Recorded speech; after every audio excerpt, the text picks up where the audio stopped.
പൂക്കൾ പനിനീർ പൂക്കൾ.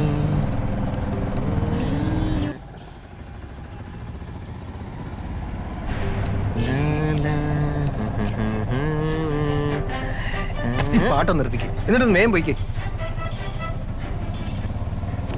എന്നാ ജോസുട്ടി പെട്ടെന്ന് തന്നെ ഇങ്ങനൊരു പ്ലാൻ? എടാ വാഗമണിലേക്കായിരുന്നെങ്കിൽ അവരെ കൂടെ വിളിക്കായിരുന്നു. എന്ത് വിളിക്കായിരുന്നു? ഇത് എങ്ങോട്ട് എന്തിനു പോകുന്ന വിചാരിച്ചേ? എടാ നീ എന്നത്തിന് എന്നോട് ചൂടാവുന്നേ? ഷൈന് കുറച്ച് നാളായിട്ട് പറയുന്നു കല്യാണത്തിന് മുമ്പ് അവളെ വാഗമണിലൊന്നും കൊണ്ടുപോകണം. എടാ ക്ലാപ്പ, ക്രിസ്റ്റോ ഒരു പെണ്ണിന്റെ കൂടെ ഒളിച്ചോടി. ആരുടെ ഒപ്പം? നിമ്മി CA ജോർജ് സാറിന്റെ മോളുടെ കൂടെ. അവനല്ല അവളുടെ കൂടെ ഒളിച്ചോടി, അവൾ അവന്റെ കൂടെ ഒളിച്ചോടി. പക്ഷെ അവര് രണ്ടുപേരും ഏതോ ഗുപ്തന്റെ കൂടെ ഒളിച്ചോടി എന്നാ പറഞ്ഞു. എടാ നീ എന്നാ ഈ പറയുന്നേ? ഗുപ്തനോ? എനിക്കും അറിയില്ല. ഏതാ ഗുപ്തൻ? നിനക്കറിയാമോ? ഇനി മറ്റേ ഗുപ്തനാണോ? ഏത്? ഈ ചൂട് ചായ ഊതി ഊതി കുടിക്കുന്ന ഗുപ്തൻ. എടാ എന്നാലും ഏതാ ഈ ഗുപ്തൻ? ഹരികൃഷ്ണൻസിലെ ഗുപ്തൻ. നിനക്കിപ്പോ എങ്ങോട്ടാ പോണ്ടേ? വാഗമണോ? എന്റെ പൊന്നെ പോയേക്കാം, വാ.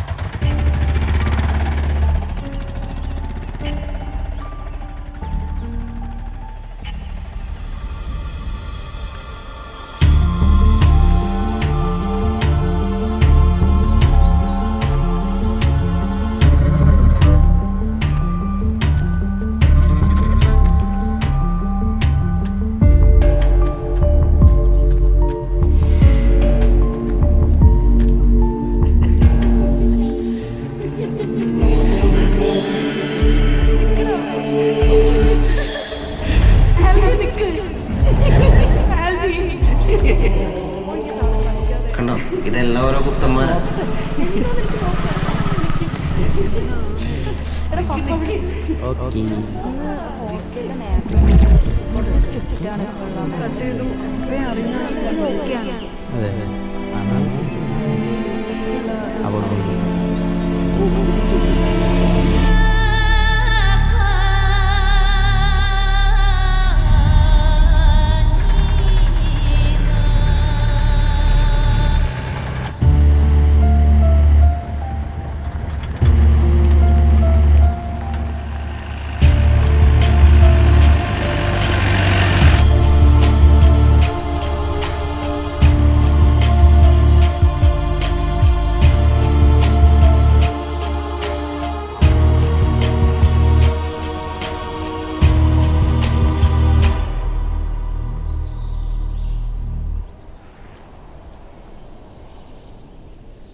എന്നെ വിളിക്കുമ്പോൾ അവന് നല്ല ടെൻഷനായിരുന്നു.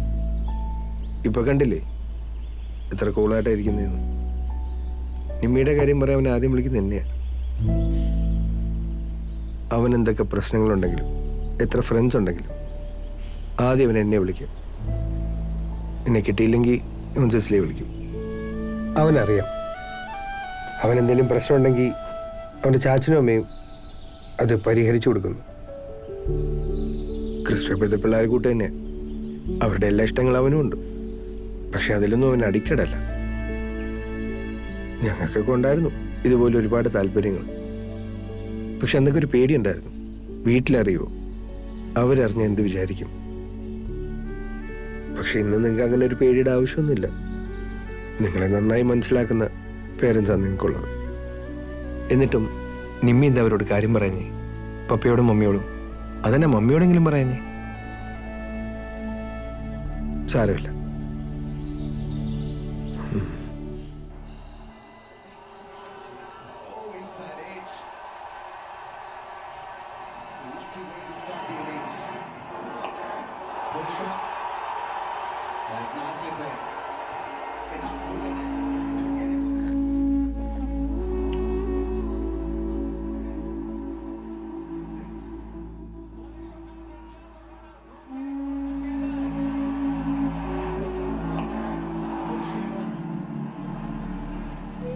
വർഷങ്ങൾക്ക് മുമ്പ് എൻ്റെ മൂത്ത ചേട്ടൻ പാപ്പച്ചായനും കുടുംബവും ഞങ്ങളെല്ലാവരും മലബാറിൽ നിന്ന് വരുന്ന വഴിയായിരുന്നു. എല്ലാവരും ഭയങ്കര സന്തോഷത്തിലായിരുന്നു. അവരെന്ന് ഇരിട്ടിയിൽ സെറ്റിൽഡാ. അവിടെ സ്ഥലം വാങ്ങാൻ ചാച്ചനോട് ചോദിച്ചപ്പോൾ ചാച്ചൻ ആദ്യം സമ്മതിച്ചില്ല. പിന്നെ അവിടെ തന്നെ സ്ഥലം വാങ്ങി വീടും വെച്ച് പാലുകാച്ചും കഴിഞ്ഞ് തറവാട്ടിലോട്ട് വരുന്ന വഴിയായിരുന്നു.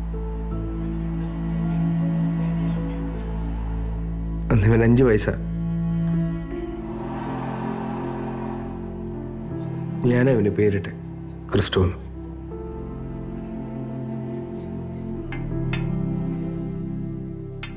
പിന്നെ അവൻ്റെ താഴെ ക്രിസ്റ്റഫറും ക്രിസ്റ്റീനയും. എല്ലാവരും ചോദിക്കും ഒരേപോലത്തെ പേരുകളാണല്ലോടാ.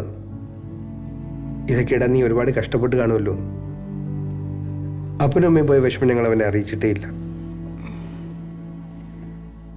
അതൊക്കെ പിന്നെ എല്ലാവരും മറന്നുപോയി.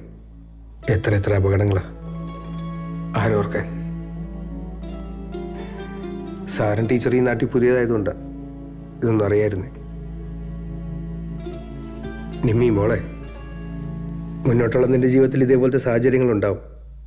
പുറത്തുള്ള ആരെക്കാളും നിന്നെ നന്നായി അറിയാവുന്ന നിന്റെ അപ്പനും അമ്മയോട് ഇതൊക്കെ ഷെയർ ചെയ്യുന്നതല്ലേ നിനക്ക് ഏറ്റവും സേഫ് അല്ലേ?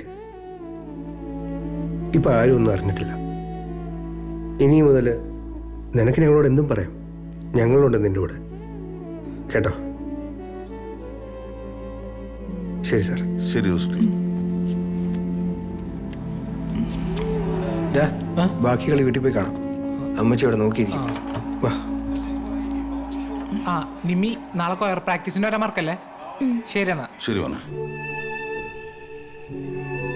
കന്യകളുടെ രാജ്ഞിയായ കന്യകയെ, ദയുള്ള മാതാവേ, ഈ വിശ്വാസത്തിൽ ധൈര്യപ്പെട്ട് അങ്ങേ തൃപ്പാദത്തുങ്കൾ ഞാൻ വരുന്നതോട് വേർപ്പെട്ട് കണ്ണുനീർ ചിന്തി ഭാവി അവതരിച്ച വചനത്തിൻ മാതാവേ, എൻ്റെ അപേക്ഷ ഉപേക്ഷിക്കാതെ ദയാപൂർവം കേട്ടിട്ടുള്ളണമേ. ആമേൻ.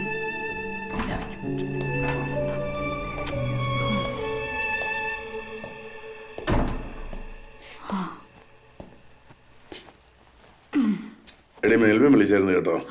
അവൻ വരുന്നെന്ന് നമ്മുടെ വെഡിങ് ആനിവേഴ്സറിക്ക്. അത് വലിയ ഫംഗ്ഷനായിട്ട് ക്ലബ്ബിൽ വെച്ചൊക്കെ നടത്തണമെന്നാണ് അവൻ പറയുന്നത്. എന്നായാലും നടത്തുന്നതല്ലേ, ഫ്രണ്ട്സിനെ റിലേറ്റീവ്സിനെയൊക്കെ ഒന്ന് വിളിച്ചേക്കാം അല്ലേ? അച്ഛമോളെ കാണാനങ്ങ് കൊതിയാവുക. മാമോദിസയ്ക്ക് കയ്യിലെടുത്തതാ. അവക്ക് എൻ്റെ ചായ എന്ന് എല്ലാരും പറയുന്നത്. അതിപ്പം എൻ്റെ ശയാണെന്ന് പറഞ്ഞാൽ നിങ്ങൾ സമ്മതിക്കോ? ഇല്ല.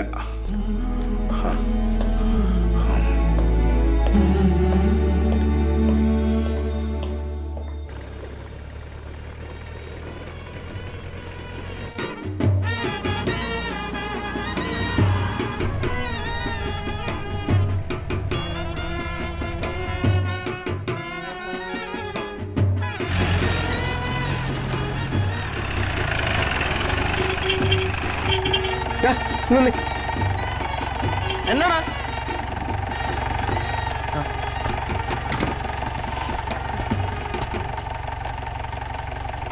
എന്നാ പ്രസ്സിൽ നിന്ന് കുറിയും വാങ്ങിച്ചു. ഇതിന് എന്നാ യൂസ് കിട്ടി? അതിന് ഞാൻ പിന്നെ പറയാം. ആദ്യത്തെ കുറി നമ്മുടെ പുത്തൻകടുപ്പിലച്ഛന് കൊടുക്കണം. ശരി എന്നാ ആ പ്രാക്ടീസ് നടക്കട്ടെ. ശരിടാ.